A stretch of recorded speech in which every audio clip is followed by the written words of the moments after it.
Assalamualaikum warahmatullahi wabarakatuh. Hamdan wa syukran lillah, nahmaduhu wa nasta'inuhu wa nastaghfiruh wa na'udzu billahi min syururi anfusina wa min sayyiati a'malina.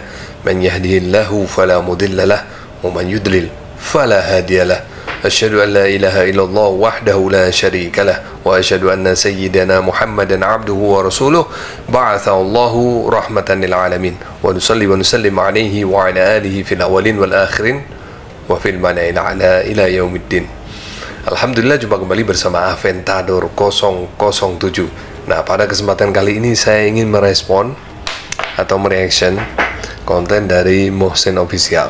Kita dengarkan dulu. Tanya, Muhammad Al-Mahdi tidak punya keturunan, ya kan ya? Tidak punya keturunan, dan dikatakan dalam kitab Al-Ubaidili ya, dan juga kitab yang satunya lagi itu abad ke-5, abad ke-6 ya, juga disebut tidak ada punya keturunan. Lantas dari mana kok disambungkan ke Muhammad Al-Mahdi? Setelah saya cek dengan seksama, ternyata di situ Sunan Ampel tidak ditulis ke Muhammad Al-Mahdi, tapi ditulis sebagaimana yang ada dalam kitab-kitabnya orang-orang Ba'alawi, yakni Sunan Ampel bin Ibrahim As-Samarqandi bin Jumadil Kubro sampai ke Abdul Malik Az-Madhan. Nah, ya kan? Kalau memang Anda sependapat dengan itu, dengan silsilah yang ada di Abdul Malik Az-Madhan, kan berarti sama dengan silsilahnya Pak Alawi. Nah, terus buat apa Anda buat video-video seperti ini untuk menguatkan Kiai Imaduddin dalam rangka membatalkan nasab dari Pak Alawi, ya kan? Padahal kan di situ ada nama Imam Ubaidillah. Nah, kalau Imam Ubaidillah oleh Kiai Haji Imaduddin Al-Bantani dibatalkan, kan berarti nasabnya Sunan Ampel kan juga batal. Nah, kalau Anda masih percaya dengan nasab Sunan Ampel nyambung ke Az-Madhan, lah terus apa ini maksudnya buat video-video seperti ini untuk menguatkan katanya ini tegas selama 550 tahun tidak ada bukti Ubaidillah anak Ahmad bin Isa. Loh, lah ini leluhurnya Sunan Ampel loh, Ubaidillah bin Ahmad bin Isa. Ini tadi Anda ngomong. Terus ini lagi apa ini? Wah, banyak sekali. Said Ahmad bin Isa, seorang Syiah Imamiyah, heboh Ahmad bin Isa tidak hijrah ke Yaman. Lah, ini semua apa maksudnya? Padahal kan kalau Anda tadi mengatakan leluhur dari silsilah dari Sunan Ampel itu nyambung ke Az-Madhan, lah ini kan leluhur dari Sunan Ampel. Yang mana yang disebutkan oleh Aventador itu bahwasannya Sunan Ampel itu dari Muhammad Al-Mahdi, sedangkan situ jalurnya ke India ya, versi India, dan itu bukan resmi dari Naqobatul Is'ah, itu nggak resmi. Kenapa? Karena hanya logo dicomot oleh seorang, mungkin karena beliau muhibbin kepada Na'at sehingga beliau ngambil logonya Na'at, ditempel lah di sisilahnya dia. Itu nggak resmi dari Na'at, karena kalau resmi dari Na'at pasti ada stempel, ada surat pernyataannya resmi, ada surat ke SK-nya, atau kalau dia syahadah pasti ada syahadahnya yang mengatakan silsilah itu benar. Kenyataannya itu bukan silsilah resmi yang dikeluarkan oleh Naqobah Ansar Aulia Is'ah. Artinya itu orang lain yang tidak mengatasnamakan Na'at tapi menggunakan logo Na'at ditempel di keluarga dia. Oke, ya saya belum bisa mengkonfirmasi apakah pernyataan dari Mohsen Official ini benar atau enggak ada orang menggunakan logo Na'at dengan membuat silsilah yang tidak resmi dari Na'at. Saya nggak tahu dan saya tidak berani mengiyakan juga karena kita belum mendapatkan pernyataan resmi dari Na'at berkaitan dengan ini, karena ini kan suatu hal yang sangat fatal sekali kalau ada orang sampai seperti ini. Kemarin kan saya contohkan tuh di Wikipedia silsilah dari Sunan Ampel sama itu, dan itu mengatasnamakan Na'at juga, masuknya ke Imam Muhammad Al-Mahdi juga. Nah, itu bagaimana itu fatal loh. Nah, jadi dari Na'at harus ada sikap resmi dalam hal ini, dan juga ada pernyataan permintaan maaf atau apa dari orang yang telah melakukan tindakan tidak terpuji ini, ya. Dan silsilah itu masih menggunakan versi yang lama. Lantas sekarang kalau dikatakan apakah Muhammad Al-Mahdi tidak punya keturunan? Ada yang mengatakan Naqabatul Ashraf Mesir itu mengisbat keturunan Muhammad Al-Mahdi. Oke, pakai dalil apa? Ini sekarang saya anggap aja sekarang ini saya Kiai Haji Imaduddin Al-Bantani ya. Saya pakai metode Kiai Haji Imaduddin Al-Bantani. Ini anggap ini kacamatanya Kiai Haji Imaduddin Al-Bantani, kacamata metodologi. Sekarang saya pengen tahu nih, Naqabah Ashraf Mesir mengisbat bahwa Imam Muhammad bin Hasan Al-Askari atau Imam Mahdi punya keturunan, dasarnya pakai kitab apa? Sadah Ja'afirah di Mesir. Sadah Ja'afirah ini punya manuskrip, punya bukti dan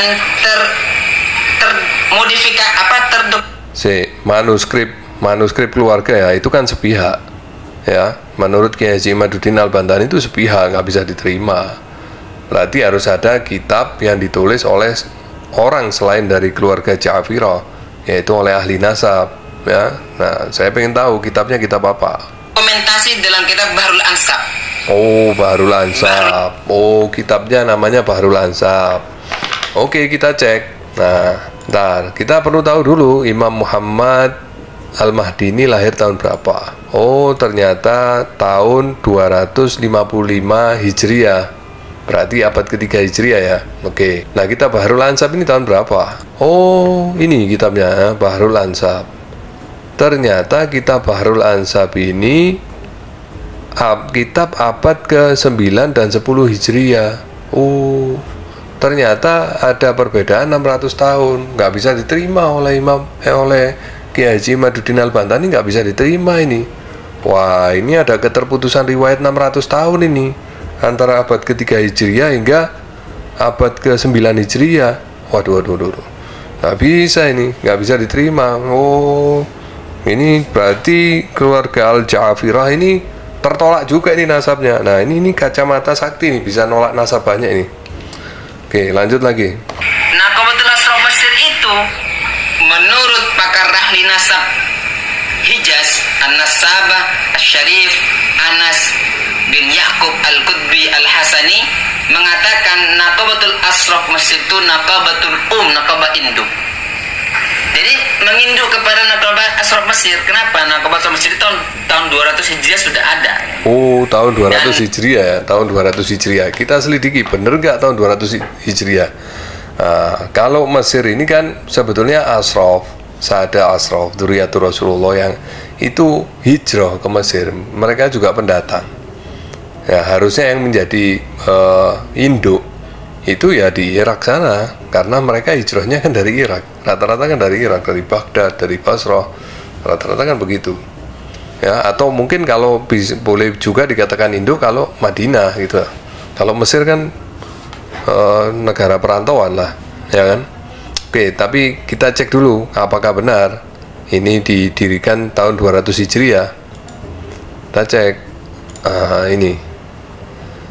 ini pendirinya bernama Ahmad bin Muhammad bin Ismail bin Ibrahim Toba.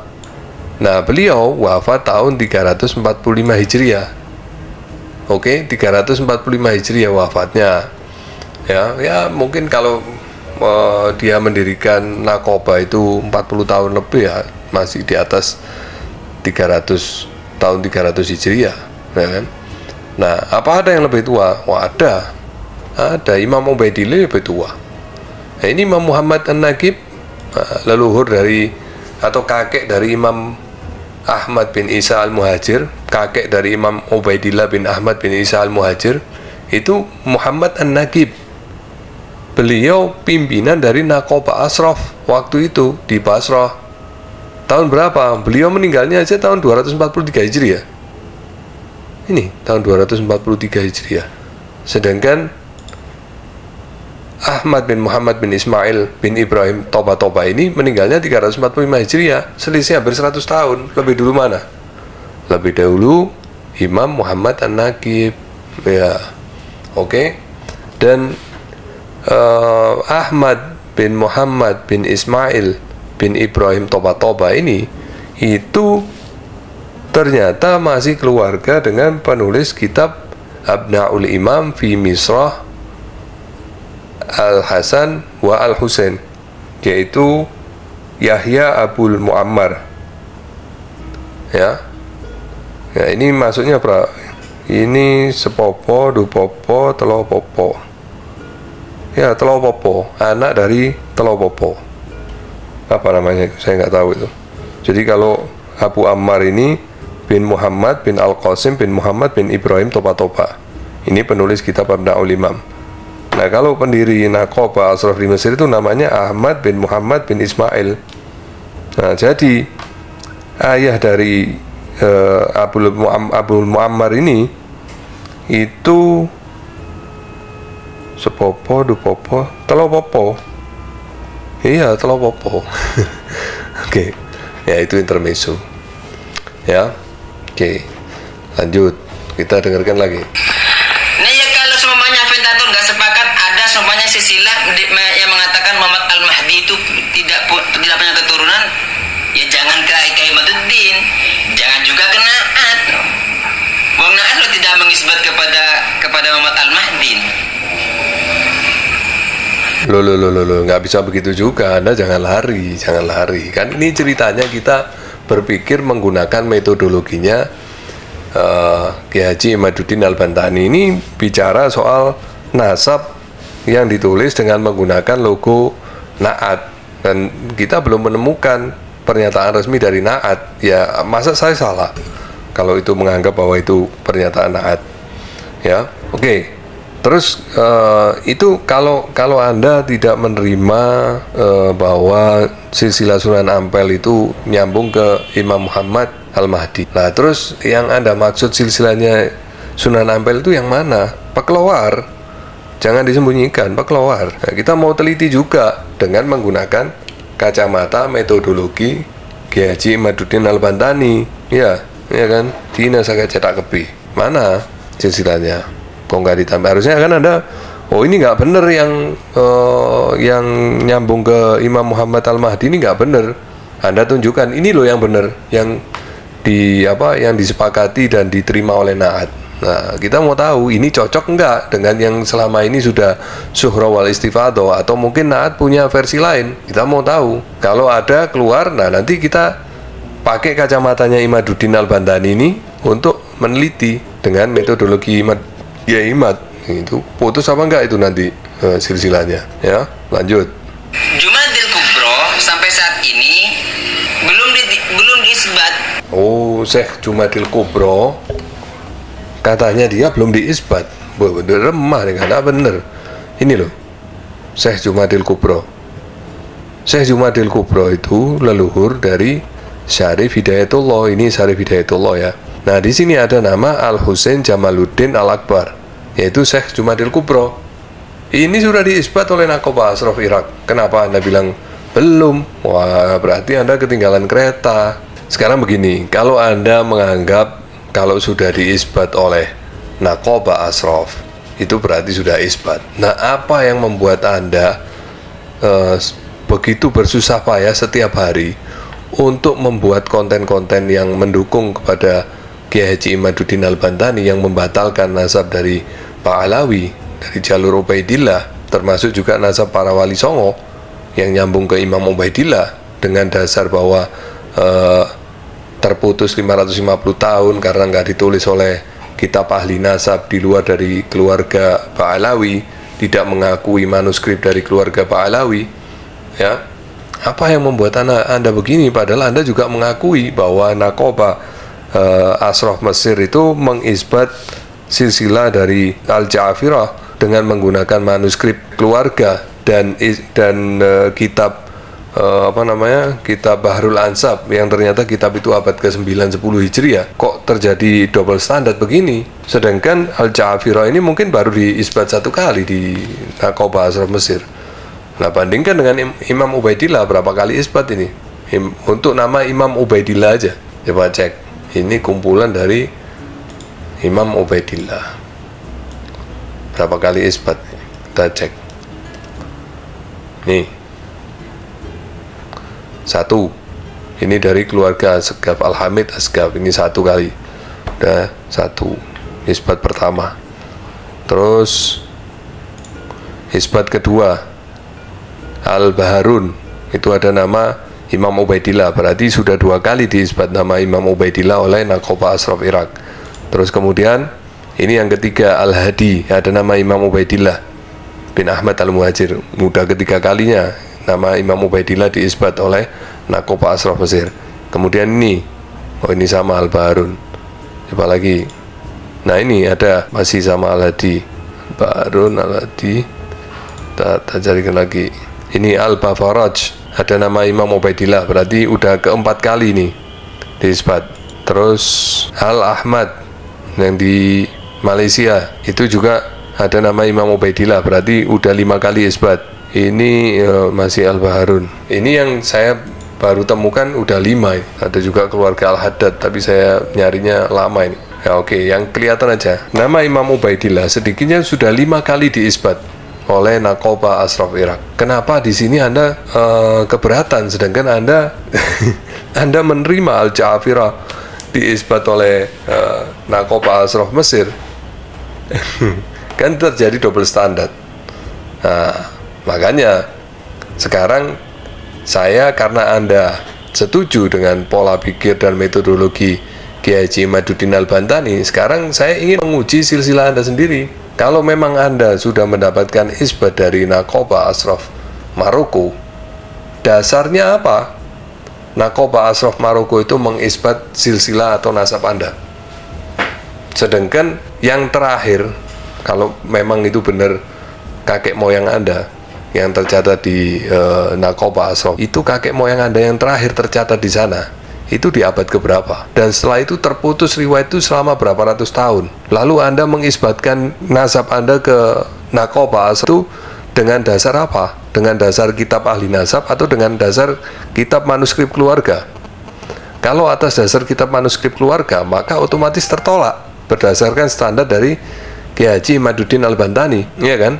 Nah, kita fair-fairan aja. Kalau berdasarkan kitab ahli nasab yang bukan dari keluarga Anda, ya nama bapak Anda itu tertulis di kitab nasab yang mana? Siapa nama ahli nasab yang menulis nama bapak Anda? Nama kakek Anda tertulis oleh kitab ahli nasab mana? Judul kitabnya apa? Penulisnya siapa? Terbitan abad keberapa? Ayah dari kakek Anda pun juga demikian. Itu ditulis oleh ahli nasab siapa? Kitabnya judulnya apa? Halaman berapa? Saya pengen tahu. Dan itu terus sampai ke yang terakhir daftar ke Naqoba Ashraf Maroko. Itu pun kita perlu teliti juga. Itu tercatat nggak di kitab ahli nasab abad yang sama? Nah, gitu. Jadi Anda supaya tidak asal dukang mendukung, tapi tanpa mengetahui itu ilmiah atau enggak. Karena ini persis seperti yang dikatakan oleh Ustaz Zaini, nyaring jagung tapi pakai saringan tepung, jadi nggak ketemu ya. Nah, itu tolong PR yang saya berikan, Anda kerjakan dengan baik ya. Anda sajikan sesuai dengan standar Kiai Haji Imaduddin Al-Bantani, supaya nasab silsilah Anda juga absah menurut standar dari Kiai Haji Imaduddin Al-Bantani ya. Oke, saya juga nggak terburu-buru, nggak ada batasan sampai hari apa Anda harus selesai, nggak terburu-buru, selesaikan aja ya. Nah, selamat sakai cetak. Wabillahi taufiq wal hidayah, wal afu minkum, wassalamualaikum warahmatullahi wabarakatuh.